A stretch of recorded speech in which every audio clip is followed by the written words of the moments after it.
जय कमरबच्चा महाराज की जिनवाणी माता की जय धर्म की पंचपर्देश की भगवान की रविशेन आचार्य महाराज की जय हो जय हो। राजा शेखित में महावीर स्वामी भगवान के समुद्र में जाकर गर्दन स्वामी से प्रश्न कर रहे हैं और प्रश्न के उत्तर में गर्दन स्वामी पूरी क्षेत्र काल के बारे में पूरा बता रहे हैं कि किस तरह काल का परिवर्तन होता है। और बताया उन्होंने कि 6 काल होते हैं, ऐसे करके 2.5-3 की घटना है, 15 लोग थे, पूरा 3 लोग के बारे में बताने के बाद उन्होंने कहा कि कलिकाल की शुरुआत अब दर्पणी काल से हुई और सबसे पहले आदिनाथ भगवान का सबसे पहले जैसे ही ये कर्मभूमि नष्ट होने को आई तो 14 कुलकर का जन्म हुआ और 14 कुलकर में सबसे पहले जो कुलकर थे सहस्त्रकोटि नाम के सबसे पहले प्रतिशुद्धि नाम के पहले कुलकर हुए।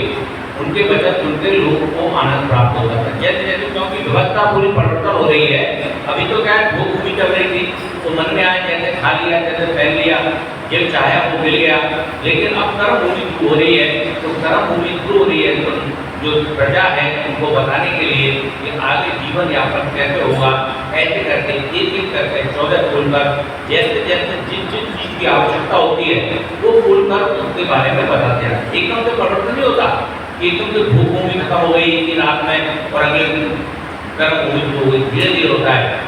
तब टूटना शुरू हो जाते हैं, ऐसे करके पहले 10 तरह के होते हैं, फिर 8 होते हैं, फिर 5, फिर 4, फिर 2, फिर 1 और फिर लास्ट में वो एक कल्प भी समाप्त हो जाता है। तो ऐसे करके ये 2 भूमि खत्म होती है और कर्म भूमि शुरू होती है। तो उसमें सबसे पहले जो प्रथम कुलकर हुए प्रतिश्रुति और दूसरे कुलकर सहस्त्रकोटि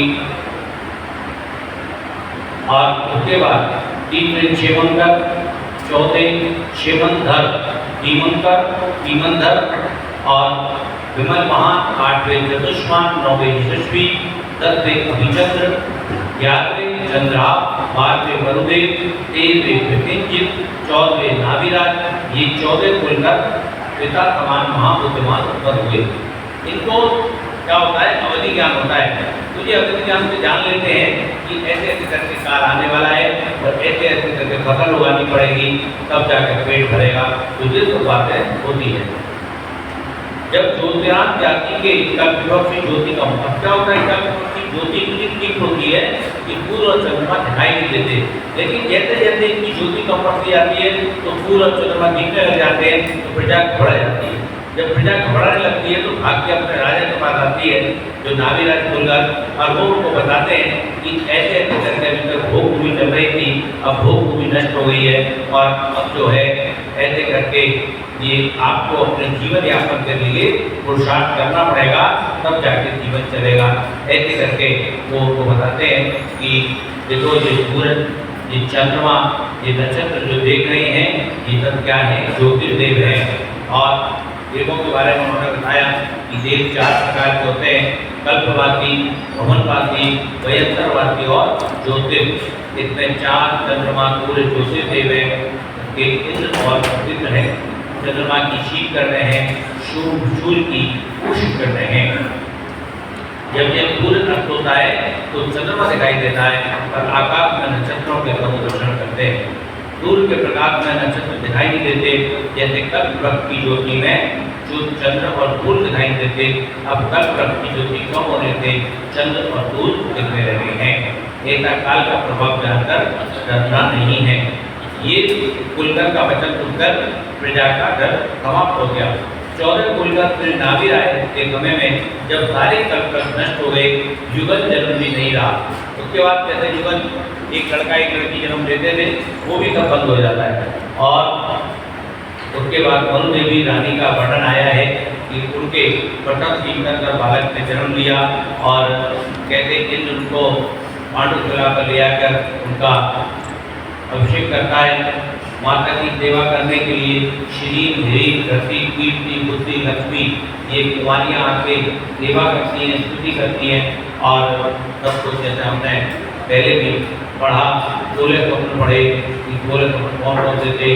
पहले स्वप्न में ऐरावत हाथी, दूसरे में ऊंचे कंधों वाला बैल, तीसरे में चंद्रमा के समान सफेद केशों से युक्त सिंह, चौथे में लक्ष्मी को सोने के कलशों से हाथी द्वारा स्नान कराना, पांचवें में 2 पुष्पों की माला और छठे में अंधकार को दूर करने वाला सूर्य, सातवें में रात्रि के आभूषण ताराओं का पति चंद्रमा, आठवें में निर्मल जल में करोड़ करते सुंदर युगल बीज मछलियाँ, नौवीं में स्वप्न में जिनके गले में मोतियों के हार, पुष्पों की माला, 5 प्रकार के रत्नों से पूर्ण सोने के कलश, 10वें में जल के भरा हुआ सरोवर, 11वें कमरे में समुद्र और अनेक जलचर क्रीड़ा करते हुए तरंगों से युक्त देखा, 12वें कमरे में अनेक रत्नों से जड़े स्वर्ण का सिंहासन, 13वें कमरे में रत्नों से जड़े देवताओं का विमान आते हुए देखा, 14वें कमरे में मोतियों की माला से मंडित अनेक मंजिल का धरणेल का महल देखा, 15वें कमरे में 5 वर्ण के महारत्नों की राशि का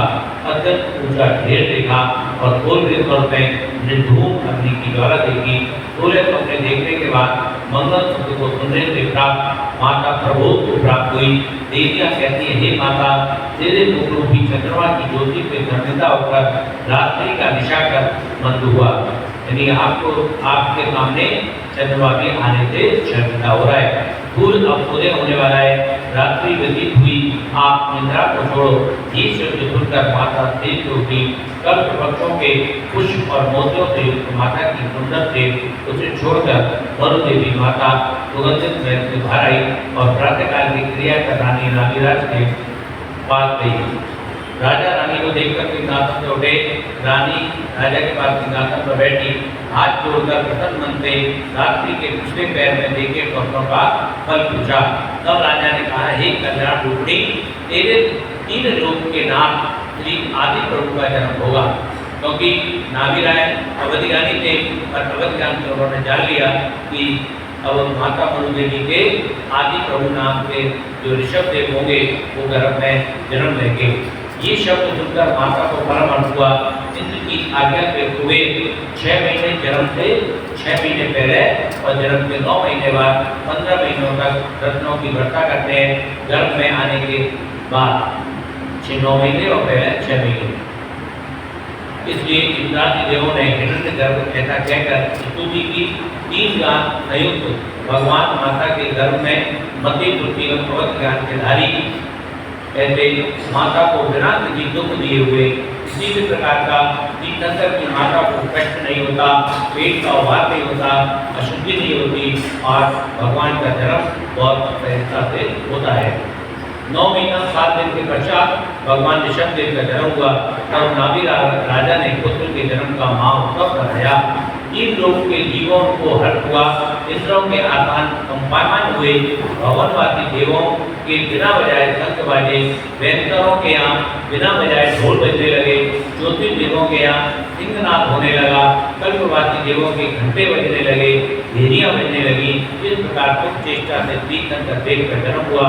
जानकर इंद्रा देव नाभिराज के घर आए। पता लग जाता है देवों को कि तीर्थंकर बालक का जन्म हो गया है, अवध ज्ञान से पता करते हैं और जहाँ पर भगवान का जन्म होते हैं वहाँ पर जन्म कल्याण मनाने के लिए आते हैं। इंद्र ऐरावत हाथी पर चढ़ अनेक आभूषणों को पहन कभी नृत्य करते हुए अयोध्यापुरी की 3 प्रदक्षिणा देकर राजा के आंगन में आए। कहती है, अयोध्या धनपति कुबेर ने रचना की। पर्वत के समान ऊंचे कोट, गंभीर खाई, घर घर में रत्नों का प्रकाश हो रहा है। तब नौधर इंद्र ने नची इंद्राणी को भगवान को लाने के लिए माता के पास प्रसूति गृह में भेजा। इंद्राणी जाके नमस्कार कर मायामयी बालक को माता के पास बुलाकर भगवान को लेकर आई। इंद्र के हाथ में दिए। कहते हैं, भगवान 3 लोक के दुख को जीतने वाले ऐसा अनुभव रूप भगवान का देख इंद्र 1000 तीर्थ बनाकर भगवान के रूप को देखकर भी तृप्त नहीं हो रहा है। भगवान का जैसे ही अपनी गोद में लेता है तो वो भगवान के रूप को देखकर इतना गदगद हो जाता है कि 2 आंखों से उसको संतुष्टि नहीं होती, तो अपने एक हयात नेत्र बना लेता है, तब भी वो तृप्त नहीं हो पा रहा। भगवान को सौदन इंद्र गोद में लेकर ऐरावत हाथी पे चढ़े। ईशान इंद्र ने छत्र लगाया, सनत कुमार महेंद्र ने चमट हुए। सभी इंद्र और देव जय जयकार करने रहे। फिर मेरु पर्वत पर पांडुपुला के सिंहासन पर भगवान को विराजमान किया। अनेक वायों की मधुर ध्वनि हुई। यक्ष, किन्नर, गंधर्व, गुरु, नारद आज अपनी देवंगनाओं के साथ गीत नृत्य करते रहे। वहाँ बीणा आदि अनेक बाजे बजे, अप्सराएं आप करती थी। इंद्रों ने क्षीर सागर के जल पे स्वर्ण कलश भरकर अभिषेक किया। कहता है जिससे भगवान का अभिषेक होता है वो कलश कहता है उसका मुख 1 योजन का है, यानी जो कलश है वो 12 किलोमीटर से 14 किलोमीटर चौड़ा तो उसका मुंह ही मुंह है कलश का, और 4 योजन चौड़ा है। उसका जो पेट है वो करीब 50 किलोमीटर का है, यहाँ से भरतपुर तक। बीच में जो पेट गोलाई गोलाई यहाँ से लेके लगभग भरतपुर तक लगभग, और 8 योजन गहरा, यानी महुआ तक, जहाँ से महुआ जाएंगे कितना गहरा, कितना बड़ा कलश है। यदि आगरा के ऊपर डाल दिया जाए तो आगरा सहित जितने आसपास के नगर है वो तो बह जाएंगे। तो ऐसे अपनों इतना गहरा और कमल के पत्तों से मुख ढके हैं। ऐसे 1008 कलश, ये तो एक कलश हो गया, 1 योजन चौड़ा उसका मुख, 4 योजन चौड़ा पेट और 8 योजन गहराई, इतना बड़ा एक कलश है। और ऐसे 1008 कलश मौसम में जो होता है वो अपने 1008 हाथ बना लेता है और सब हाथों में एक कलश ले लेता है। विक्रिय रूप के कारण इंद्र ने अपने अनेक रूप बनाए। इंद्रों के लोकपालकों करोड़ जब कुबेर कब्जे ही अभिषेक किया। इंद्राणी आदि देवियों ने अपने हाथों से भगवान के शरीर पर सुगंध पदार्थों का लेप किया। महागिरी समान श्री भगवान उनका दो वेग समान धारों से युक्त कल्पों से अभिषेक किया और चांद सूर्य समान दो कुंडल कानों में पदम राग मणि के आभूषण मस्तक पर, दोनों भुजाओं में रत्नों के बाजूबंद, श्रीभक्त लक्षण से युक्त हृदय में मोतियों का 27 कड़ी का हार। किसके पास है 27 कड़ी का हार? है किसी के पास 27 कड़ी का हार? महामणियों के कड़े, हाथों में रत्नमणि कड़ी सूत्र, सभी उंगलियों में रत्न जड़ित अंगूठी आदि अनेक अमूल्य आभूषण पहनाए। अर्धचंद्राकार ललाट में चंदन का तिलक लगाया। अनेक लक्षणों से युक्त भगवान की ज्योति से दसों दिशाएं ज्योति रूप हो गई। देखो जैसे एक कलश का वर्णन किया, ऐसे 1008 कलश भगवान के मस्तक पर डाले और भगवान तनिक मात्र भी विचलित नहीं होते। कभी कभी पौधर मित्र के मन में ये संदेह आ जाता है कि इतना जब डालूंगा और ये छोटे से भगवान हैं, ये बह तो नहीं जाएगी। तो उसके मन का संदेह दूर करने के लिए भगवान हल्का सा पूरा सुबेलू पर्वत पर लगाते हैं, तो सुबेलू पर्वत कंपायमान होता है, तो उसका संदेह दूर होता है और वो क्षमा याचना करता है। लेकिन आप देखो इतना सारा जल कहाँ से लाया जाता है? क्षीर सागर से। क्षीर सागर कहाँ पर है? 5वां सागर है। जैसे जम्बूद्वीप, लवण समुद्र, धात्री, कालोबद्री समुद्र, पुष्कर द्वीप, पुष्कर समुद्र, पुष्कर द्वीप, ऐसे करके क्षीरवर द्वीप नाम का 5वां द्वीप है और उसके चारों तरफ समुद्र है। तो जैसे सुबेलू पर्वत से दोनों तरफ लड़ियां बन जाती है देवों की, और तो एक दूसरे के हाथ में कलश देते हुए पौधर में लोगों देते हैं। और इतना सारा जल होने के बाद भी वहाँ पर देवों की इतनी संख्या होती है कि एक बूंद भी जल जमीन पर नहीं आ पाता। ऊपर बंदरदार बन, नीचे वाला जो बन होता है, ऊपर नीचे वाले बन तक तो एक भी बूंद नहीं आ पाता। सारे देव को भर भर के अपने अपने विमान में ले जाते, अपने अपने मस्तक पर लगाते हैं। इतनी संख्या होती है देवों की, अब समझ लो कितनी संख्या होती है।